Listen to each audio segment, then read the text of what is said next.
Welcome to This Week in East Brunswick.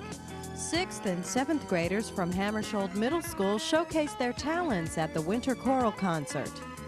The Friends of the Library have provided many gifts to the library to enhance service to residents. Seniors must register to participate in Senior Center events, and we'll show you how that happens. Dr. Martin Shulman shares ways to communicate with the elderly, and Storer Cable has new extended hours at their East Brunswick office. These stories and more coming up, including an unusual display of teapots at the library and our regular council review. But first, here's a look at Channel 8 programming next week. On Monday morning at 10 o'clock, learn to relax and relieve tension with Lenore Kulik and guest Joe Colateri on Look Great, Feel Great. Youngsters can enjoy a half hour of reading fun on stories from the library at 10:30.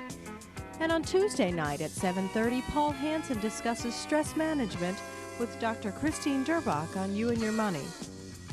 Sue Keel talks about the many services that the library's reference department offers to township businesses on Business Bylines at 8 p.m.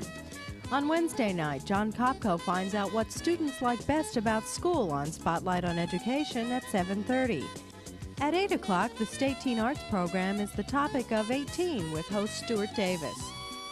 Thursday's schedule includes This Week in East Brunswick at 7 and 8, and Ken Shalhoub discusses Men Who Batter with Toby Del Judas at 7:30 on Let's Talk Health. Tune into Channel 8's Community Bulletin Board for Saturday's schedule and dates and times of high school sporting events. The Friends of the Library is a strong support organization made up of over 1,400 members. This group has been able to provide numerous gifts and donations to the library through their fundraising efforts. The annual book sale, as well as other events sponsored by the Friends, have enabled the purchase of a postage meter base and electronic scale, a microfiche reader printer for use with the magazine collection cartridges, display units for books, records, and children's books. They have refurbished 6 carols in the children's area and provided a dexterity cube in the picture book area. The Friends have funded the Year of the Young Reader campaign and sponsored the Summer Reading Club. They have provided 30 new shopping baskets, money for the self-supporting Nintendo collection and Nintendo game cartridges. The Friends have also contributed $5,000 to the David Weil Memorial Fund. They've provided a memorial plaque, book plates, and an endowment fund for the reference collection. The Friends have provided several other gifts and continue to be an integral part of the library. For information about the Friends of the Library, call the Library Administration Office at 390-6781.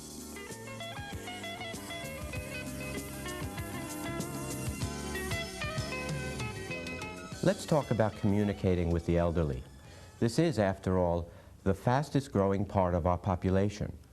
1 out of 8 Americans is now over age 68, with 2.5 million over the age of 85, and this statistic will double in the next 15 years. It's been estimated that between 60 and 92% of the elderly have some kind of communication problem.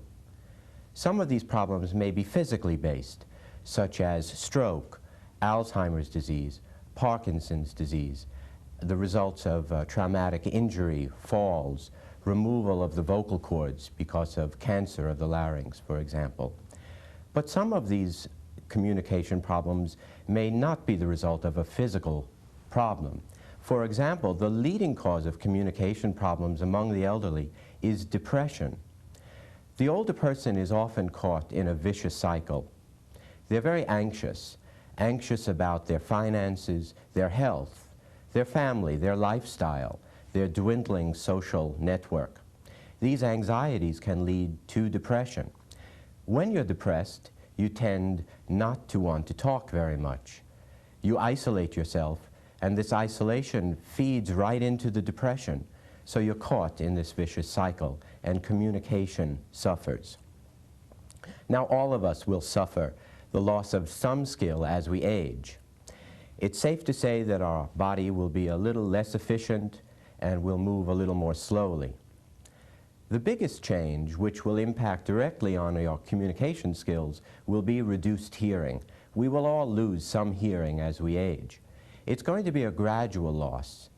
It's estimated that between 30 and 40% of individuals over age 60 are hearing impaired. Now, since the loss is gradual, it is often undetected and untreated for too long. Hearing should be evaluated every year, and if a hearing aid is prescribed, it really should be worn and cared for. Now, rather than speak about all of the separate kinds of communication problems that may appear among the elderly, what I'd like to do is outline some helpful hints that we can all use when we converse with the older person. Our goal is to make conversing satisfying and successful. After all, our ability to communicate is what keeps us in touch with everyone, what keeps us feeling a part of the world. First, if there is a hearing loss, speak directly to the person. Make sure the lighting is good, that you're not in a shadow. Don't shout, but speak slowly and clearly, and make sure that you can be seen. We all benefit from lip reading, believe it or not. Second, before you begin a conversation, reduce the background noise and eliminate any distractions that might play a role. Begin your conversation with casual topics. As we get older, we need more time to cue into new topics. So give the older person more time and don't begin with crucial information. Talk about familiar and preferred topics and stick to a topic for a while. Consider the elderly individual's communication skills as if they were an old-fashioned radio. The tubes need a little more time to warm up. They drift from station to station and need some fine-tuning. If there has been a physical change, stroke, Alzheimer's, Parkinson's disease, for example, learn about these. Get the truth and adjust your expectations appropriately. Keep your sentences short, your questions simple. Speak clearly, and give the older person time both to answer you and time to formulate their statements. Even if you've heard the story 100 times before, allow the older person time to reminisce. Their memories are very important to them. And include the person in all decision-making. Don't speak for the older person, and don't infantilize them. Don't say things like, "Let's button up our shirt now." It's demeaning. Remember that communicating is the bottom line. Accept some errors, some approximations, gestures. This is not a time for perfectionism. Keep the conversation moving. As long as you get the message across, things are going well. Keep listening. Be an active listener, a supportive listener, and keep communicating. I'm Dr. Martin Shulman for This Week in East Brunswick. More than 100 folks showed up at the Senior Center Friday to register for 3 programs to be held in January. Registration for upcoming programs is held at the center the first Friday of every month. Although registration is ongoing, many programs are booked at these Friday sign-up sessions. February's schedule includes a trip to Bally's Park Place in Atlantic City on Friday, February 23rd. The cost is $11. Lunch and an ice show at Neil's New Yorker on Friday, February 10th for $23. And the Lunch Bunch may be visiting an Italian restaurant on Wednesday, February 21st. Lunch Bunch registration is limited to 20. Every month, the group visits a different ethnic restaurant. Also on February 21st, a special registration will be held for a trip to the New Jersey Flower Show in Morrison. The date is March 1st, and the cost is $7. Ladies, you can chalk up those pool sticks in February. Nancy Peliak will offer ladies pool instruction on February 8th from noon to 1 p.m. No registration is required. For more information about these programs and others offered by the Office on Aging, call the Senior Center at 390-6896.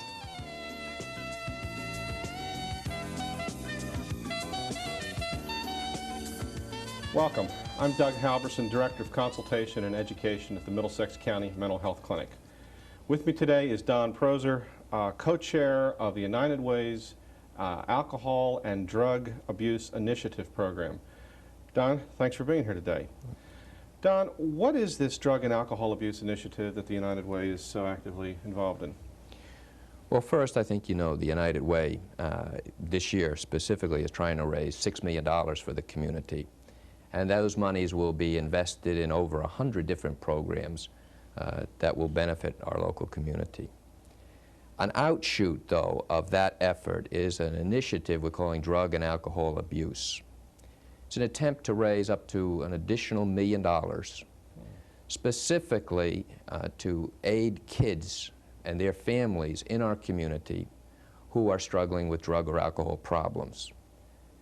This is the #1 problem in the United States today. But it's also so very close to home that we felt, the United Way, that we needed to get involved. We wanted to do something different than we've done in the past. We wanted to become a leader in the community. We wanted to try in a focused way to create synergy amongst many different organizations in the community. Use this money with the United Way as a lighthouse to show the community that the United Way was trying to make a measured difference and a new thrust. We formed a large committee of experts from throughout the community, and we decided that those monies, once raised, and we have already raised $580,000, would be used to establish a home, a halfway house, for women who had a serious alcohol or drug abuse problem. And this has never existed in our community before.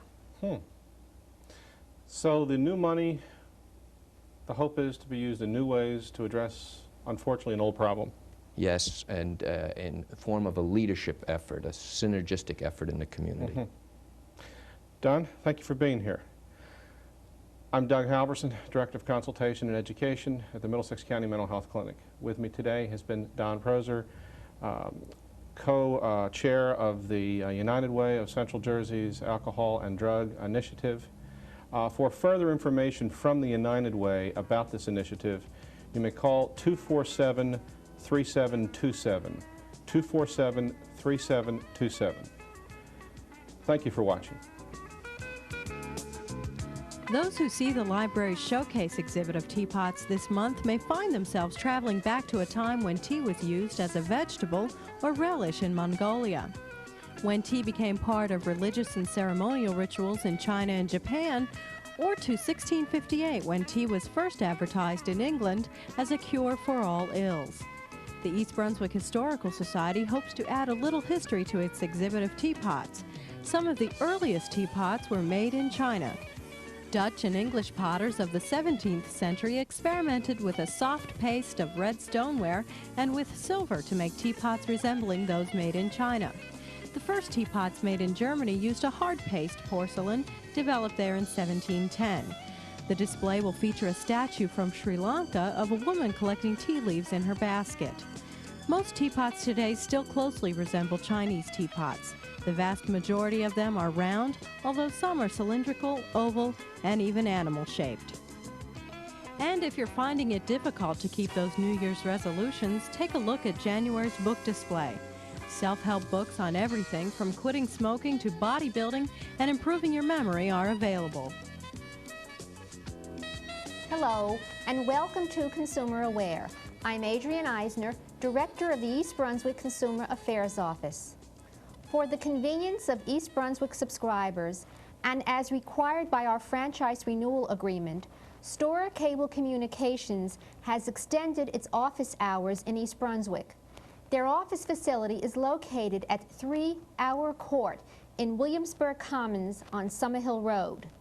The new hours are Monday, Wednesday, and Friday from 8 a.m. until 5 p.m., Tuesday and Thursday from 10 a.m. until 7 p.m., and Saturdays from 9 a.m. until 1 p.m. They will be closed during lunch hour from 1 to 2 p.m. You can go to the East Brunswick office to pay bills, make billing inquiries, or exchange faulty converters. You can also pick up information on VCR hookups and get literature about premiums. If you have any questions, please call us at the East Brunswick Consumer Affairs Office. We will help you with any cable-related problems. Our telephone number is 390-6954.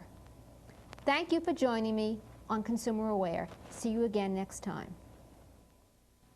Braving Monday night's snowstorm, the Township Council managed to conduct business as usual, passing several ordinances without public opposition. Even a few residents were on hand for the session, with one, Matthew Horton, delivering a heartfelt message of sadness and resentment for the anti-Semitic activity that recently took place at the Temple B'nai Shalom. He expressed hope for an end to such actions, and the council concurred, passing a resolution condemning them.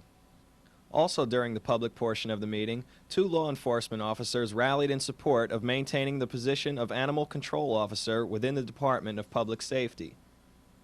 There has been some discussion as to whether the department will keep this position, currently held by Mike Mansfield, or try an alternative plan for animal control within the community.